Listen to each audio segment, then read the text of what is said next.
Well, good morning.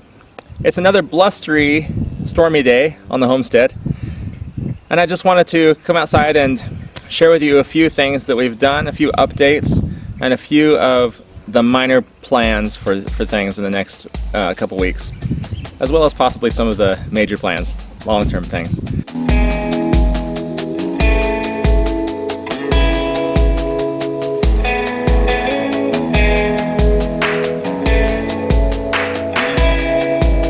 First of all, I'm hiding behind these pallets to try to keep the camera out of the wind, but in front of me is the driveway that we've now thoroughly tested.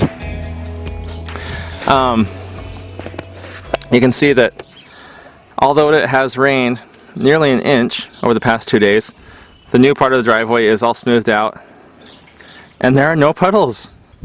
It's amazing. So funny that such a small thing would have such an impact on our positive outlook for the homestead. It's just fun to see something major happen like that. Something that really changes the shape of the land. And that has got us thinking about other major land shaping things that we could do. Let me bring you out back behind me a couple hundred feet, and I'll show you one thing that we had going last year, some raised beds. I said a couple hundred feet, this is probably more like 100. Anyway, I am back along one of the parts of the property that was probably used as a cow shed. It is no longer that, of course. You can see the remainders of these old buildings that might have been here with those pipes. There's probably a roof here at one time. But we've turned it into a planter bed last year. The only problem with this is that it's just a little bit hard to get the hose out to. It's a little ways from the house. It may not look it, but it takes a couple hundred feet of hose to get out to the corner where I'm standing. But we were very excited about this last year, and it didn't turn out quite the way we wanted to. We didn't get nearly enough soil in there, although it's really nice soil. We added a bunch of minerals to it and all kinds of additives to make it really nice. And things grew amazingly until the roots went down more than just 6 inches or so, and it quickly started to dry out. So we were constantly watering it, and like twice a day, which is just ridiculous, especially for good soil that has a lot of compost and other organic matter in it. It shouldn't do that. So we're either going to move this nice soil somewhere much closer to the house, or add more soil to this. I'm not sure at the moment what we're going to do, but I would like to make a decision on that really quickly, because this is the only place in the property that is really ready to go right now as far as planting. So we might just plant it. There's actually a little bit of edible food growing in here now. Most of this is just weeds, but I did find a couple. Now I can't find them. Oh, there's one of them. Just a little bit of lettuce. Tiny little thing. It's fun to see that though. Okay, on to the next thing. Alright, just over to the east of me here is our backyard, or back swamp right now. We've actually dug a well. I don't know if you can see it from here, and I'm not sure that I can safely walk out there. It is such deep water. But let me zoom in on it real quick. It's right in front of that plastic. So that little pond right there is actually an 8-foot deep well, maybe about 5 feet across, that me and the boys dug last summer with the help of my brother-in-law. I dug it by hand, of course, because that seems to be just the way we roll around here. It was really fun. I like digging holes. It's one of my earliest do-it-yourself type of activities when I was a kid, and I really have fond memories of it, and I really enjoy it for some reason. So we're going to work on that again. Obviously, if we wanted to get water out of it now, we could. We don't need to, because everything else is wet as well. But the the water table is so high around here that shallow wells like that are actually quite common in this area. And it wouldn't be like clean enough to drink, but it's definitely good enough for the garden. So we're excited about that. Here was an early attempt at hugel culture. You can't really tell right now because it's just a swamped-in island. But we'll continue trying that in this area. We will also try to clean up the rest of the garbage that was here when we got here. Look at broken stock tank, pool, ladder, all these tires. My goodness, this little pile only represents maybe a 20th, maybe even a 30th of the tires that were on this property. We just seems like we're constantly bringing loads of tires to the dump. Here's an old vinyl fence that was around this part of the yard in the back, and we've taken that out partially because it was broken and partially because we didn't want a fence there, and also partially because we don't like anything vinyl. To those of you who like vinyl, that's probably because you have done a good job with it. This vinyl fence was not in good repair, so it was a little bit ugly. Here I am trying to venture out towards the well, having a really hard time of it. And I really don't want to drop my camera into the water or fall in a giant hole while I'm holding the camera. So I'm going to turn off the camera while I very carefully make my way over there.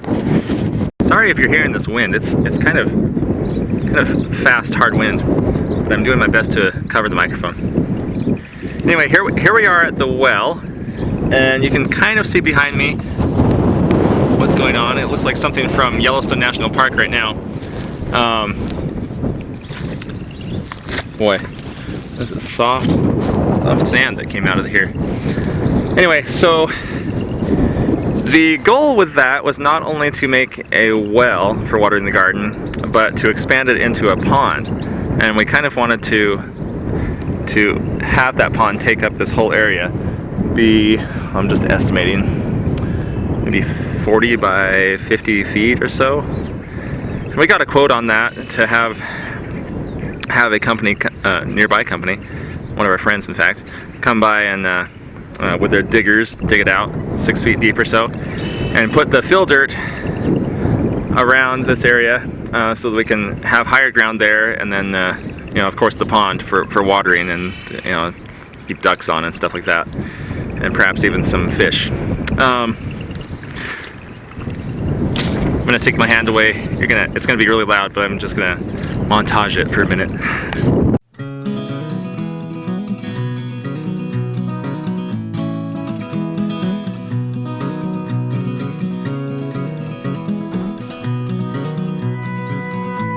Okay, you can, with your imagination, you can kind of see where we are going to be wanting the pond. Now we're having second thoughts about where we want the pond, because it seems like most of the water is gathering behind me. It seems to be the lowest point of our property. In fact, the lowest point of this whole 5 square mile area happens to be in that corner of our yard behind me. So, you know, what do we do? Either move or deal with the problem in a creative way. We opt to deal with the problem. Okay, good. Now I'm on the east side of the house, on the corner of our garden spot that we put in, I guess it was 2 years ago, and we had a good little harvest there, in this area down below.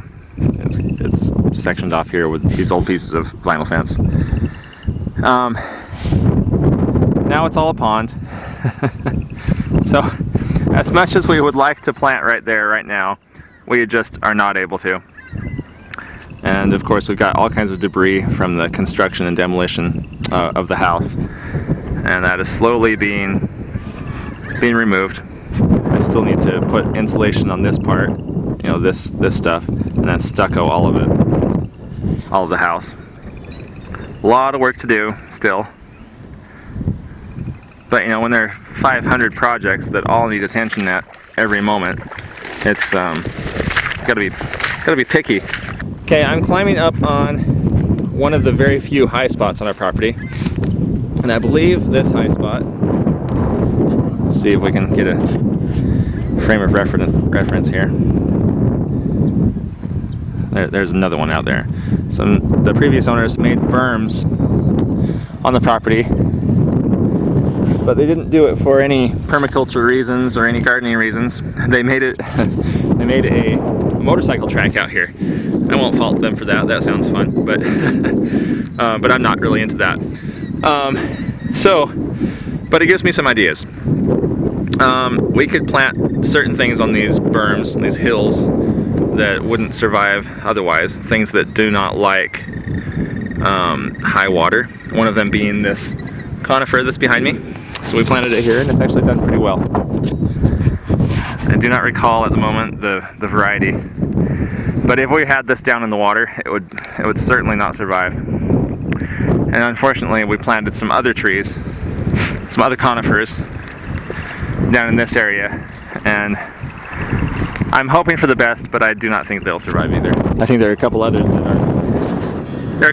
are under the water, unfortunately. Here you can see the garden spot in the house from another angle.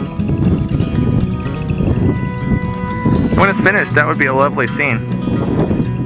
The reflection of a new white stuccoed house over there.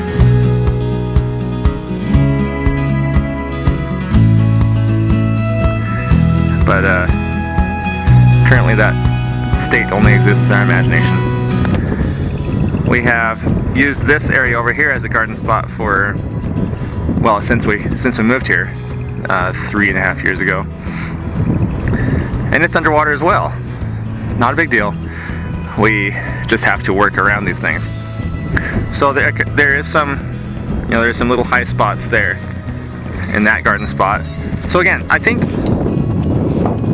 if we were to build a pond out there, I believe, if we worked long enough and were persistent, I think we could get enough fill dirt out of that pond to fill up the garden spots, and then start to, most of it would be subsoil, so we'd have a long road ahead of us to add enough organic matter to that to make it work out and have it be good for gardening. But we've gotten used to using our compost and cow manure and things. I think we have a lot of resources here to get that to be good soil soon. But yeah, so we have some potential for big projects. Some little projects are doing well. We've learned from setbacks on others. And on days like today, when it's a little bit miserable to be outside, frankly, we can still dream.